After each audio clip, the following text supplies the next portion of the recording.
नमस्कार। आइए बात कर लेते हैं सबसे पहले आपकी कनिष्ठा उंगली के लिए। कनिष्ठा उंगली यदि सूर्य के पहले कट तक पहुंच जाए, ये सर्वश्रेष्ठ उंगली होती है।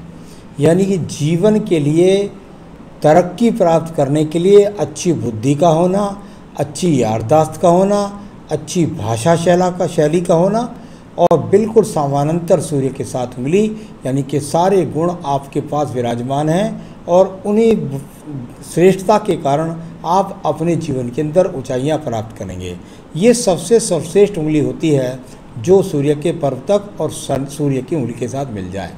आइए बात करता हूँ मैं आपकी उंगली की। बहुत ज़्यादा अगर मैं कहूँ तो यश सम्मान की बात करता हूँ तो वो सभी प्रकार से आपके पास है और कुल मिलाकर के ऐसा अपने जीवन के अंदर आपने कोई काम नहीं किया।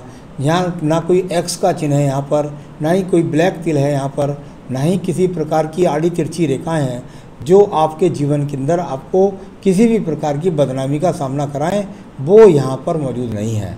शनि और सूर्य की उंगली जब यहाँ बीच में गैप बनाती हैं तो व्यक्ति किसी न किसी कारण की वजह से, चाहे घर से दूर रहने की वजह से समझ लीजिए या समझ लिए कोई और कारण हो, व्यक्ति अपने माँ बाप की सेवा नहीं कर पाता है। अब बात करता हूँ मैं यहाँ पर शनि की उंगली की। शनि की उंगली यश मान सम्मान के लिए अच्छी जानी जाती है, साथ ही साथ धन और अच्छे स्वास्थ्य के लिए भी जानी जाती है।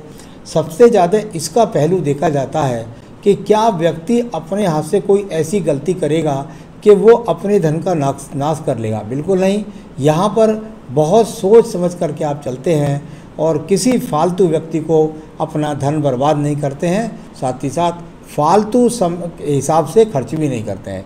तो कुल मिलाकर के धन को संजोना, उसकी इज्जत सम्मान करना, यह आपको आता है। किसी भी प्रकार के रोग के संकेत भी यहाँ पर नहीं है। आइए बृहस्पति की उंगली की बात करता हूँ। बृहस्पति की उंगली और यहाँ भी कोई अशुभ चिन्ह नहीं, यानी छोटे बड़े सभी लोगों को साथ लगना, साथ ही साथ ईश्वर की कृपा प्राप्त करने के यहाँ सभी इंडिकेशंस मौजूद हैं और कोई भी अशुभ चीज़ उंगली पर भी नहीं है। यानी आगे वाले कम से कम 9 महीने के लिए अभी कोई भी यहाँ पर अब किसी प्रकार की मुसीबत का सामना नहीं करेंगे। चलिए अब बात करता हूँ यहाँ पर मैं आपके बुध के पर्वत की। बुध का पर्वत इस हाथ में देखता हूँ, इधर देखते हैं। हाँ, ये रेखाएं वो आ गई आपके पास में जो होना अनिवार्य होता है किसी भी हाथ के अंतर्गत। जब ये बुध पर्वत पर रेखाएं खड़ी हों तो व्यक्ति के पास सामान्य रूप से अगर मैं कहूँ तो उसके पास धन संसाधन बने रहते हैं। यहाँ पर सामान्य शब्द इसलिए बोल रहा हूँ कि किसी दूसरे तरीके से या किसी नंबर 2 के तरीके से धन ना आने के संकेत। तो ये वो स्थिति है, यानी कि आपके पास साधन लगातार बन जाती है, साथ ही साथ संतान का सुख सहयोग भी प्राप्त करेगा।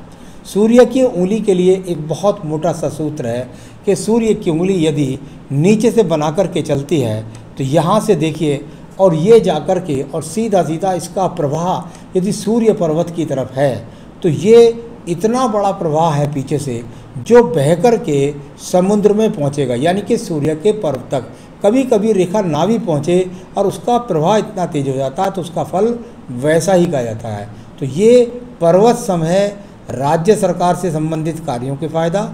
ऐसा ना हो तो अच्छे प्राइवेट सेक्टर की जॉब में नौकरी करना, और ऐसा ना हो तो गवर्नमेंट की संविदाओं की जॉब करना, और वैसा भी ना हो तो जीवन के अंदर राज्य सरकार से संबंधित टेंडर लेकर के सफलता प्राप्त करना। तो ये अपने आप में एक अच्छी रेखा मिली।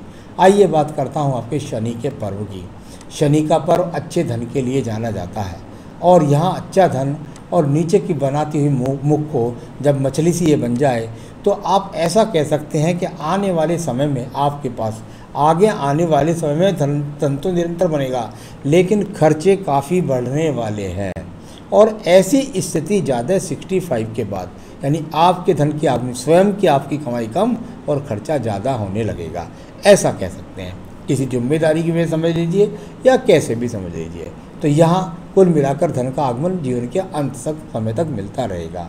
अब बात करते हैं आपके यहाँ पर ये खड़ी हुई रेखाएं मंगल पर्वत से, और जब ये बृहस्पति पर्व को रेखा देखने लगती हैं तो व्यक्ति स्वयं के मकान में निश्चित रूप से होता है। ऐसे व्यक्ति को कुछ पैतृक संपत्ति का सहयोग भी मिलता है, क्योंकि यहाँ पर एक ब्रैकेट सा भी है छोटा सा बना हुआ है। तो यानी कि कुल मिलाकर के कई बार तो मैंने देखा है कि पैतृक संपत्ति, स्वयं की संपत्ति, ये 2 संपत्ति, या पैतृक संपत्ति ना हो तो स्वयं 2 संपत्ति खरीद लेता है व्यक्ति। अब बात करता हूँ आपकी सीधा हृदय रेखा के बारे में। हृदय रेखा और यहाँ उठती गिरती रेखाएं, यानी दूसरों के काम भी आना, और साथ ही साथ अपने यहाँ कुल मिलाकर के जब यहाँ थोड़ा सा चलता हूँ रेखा को, तो ये एक मंगल रेखा से संबंध बनाती है। नीचे की तरफ हृदय रेखा का संबंध इस तरह से बन जाना और सीधा मंगल पर्वत तक अंदर तक पहुँच जाना, तो ये इस प्रकार का सिग्नल है कि व्यक्ति अपना परिवार को ऐसा लगता है देखने में कि यार ये हमें बहुत डांटते हैं, ये बहुत हमको गलत सोचते हैं, लेकिन ऐसा व्यक्ति क्योंकि मंगल से निकल कर के रेखा और हृदय रेखा में समय से अपने परिवार को बहुत प्यार करता है, लेकिन वो चाहता है कि सब लोग मतलब अपने चरित्र के अनुरूप रहें, अनुशासित रहें। तो उस प्रकार की रेखा, ये वाली रेखा यहाँ पर दिखलाई पड़ती है। और हृदय रेखा बाकी बृहस्पति पर को ऊपर को देखती है, तो कुल मिलाकर के जीवन के अंदर अच्छे विचारों वाले व्यक्ति आप हैं। आइए बात करता हूँ यहाँ साथ के साथ एक और रेखा के बारे में बोल देता हूँ। ये देखिए यहाँ से एक रेखा निकल करके और ये बृहस्पति वर्ग तक चली गई, यानी इस रेखा ने दो रेखाओं को जोड़ा।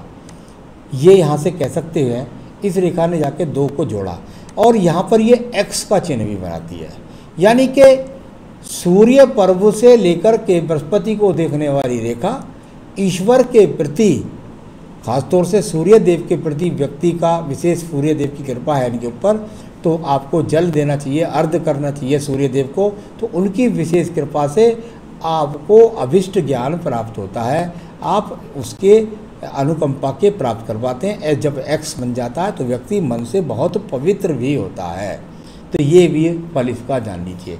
अब बात करेंगे मंगल पर्व की। मंगल पर्व और यहाँ पर ये रेखाएं कर्म रेखा के रूप में जानी जाती हैं। जब ये किसी को व्यक्ति को नहीं मिलती है तो ऐसा व्यक्ति घर पर बैठ कर के सपने देखता है और कर्म नहीं करता है।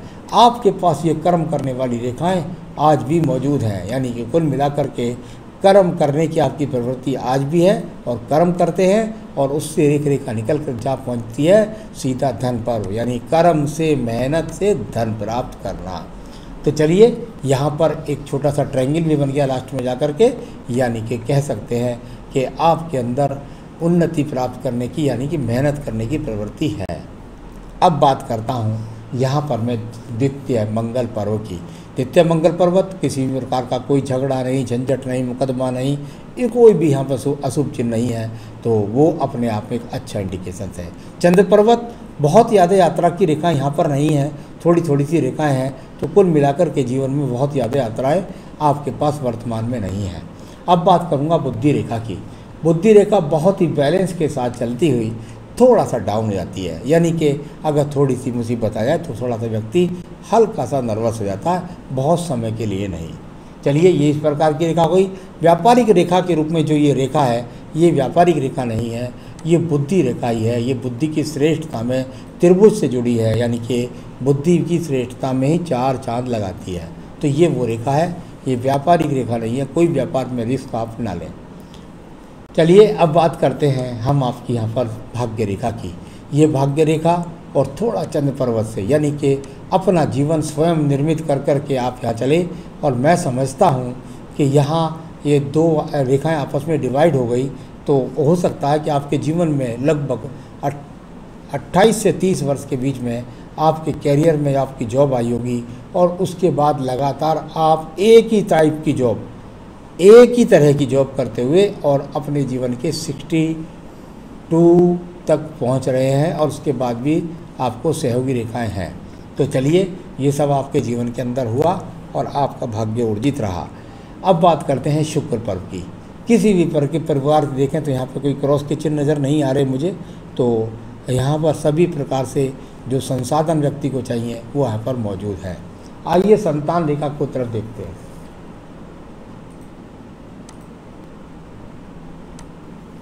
आपके हाथ से इतनी स्पष्ट रूप से संतान रेखा नहीं चमक रही हैं, इसलिए मैं आपके बारे में नहीं बोल सकता, तो पत्नी के हाथ से पता लग जाएगा कि कितनी संतान रेखाएं हैं।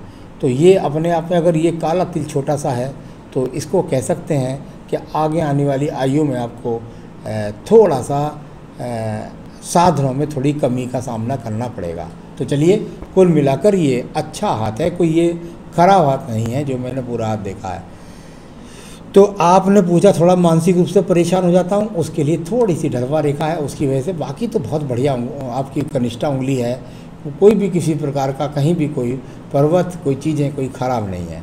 हाँ, मैं बता सकता हूँ कि यदि आप चाहते हैं कि आपका मन और बली रहे, आप अपने मन से और बली रहें, तो इसके लिए आप मैं क्या कहूँगा, एक बेहतरीन सा मूंगा आप इस उंगली के अंदर पहन सकते हैं। आप थोड़ा हिम्मत से बली हो जाएंगे और कुछ रोगों से बचे रहेंगे। तो एक बेहतरीन मूंगा इस उंगली के अंदर पहन सकते हैं। साथ ही साथ संकट नाशन गणेश स्रोत और रुद्राष्टकम, ये 2 पूजा भी करते रहिए। जो थोड़ी मोटी बाधा हैं वो आएंगी और चली जाएंगी। तो आप चिंता न करें, कोई परेशानी आपके पास आई है वो बहुत जल्दी चली जाएगी। छोटी सी पूजा कर लीजिए और उसके बाद वो परेशानी चली जाएगी। वो टिकने वाली नहीं है कोई ज़्यादा। तो ये अपने आप में कोई विशेष समस्या नहीं है। हाँ, ऐसा मैंने ज़रूर देखा है कि जब ये रेखा यहाँ पर काटती है इस जगह पर, तो ये वो समय है लगभग जब यहाँ काटती है रेखा, तो ये ऐसा कह सकते हैं कि लगभग 50 से और 52वें वर्ष के बीच में आपने कोई मकान बनाया हो, किसी संतान की शादी करी हो, या थोड़ा 4-6 महीने आगे पीछे, तो यहाँ कोई खर्च का बड़ा सामना करना पड़ा होगा आपको। और उस स्थिति के बाद में थोड़ा सा एक यहाँ बिंदु जहाँ 58 बताते हैं, तो वहाँ कोई खराबी नहीं है। ठीक है, तो चलिए बस इतना जो उपाय मैंने बताया उपाय करिए और जीवन में सुखी रहिए। यही मेरी शुभकामनाएं हैं।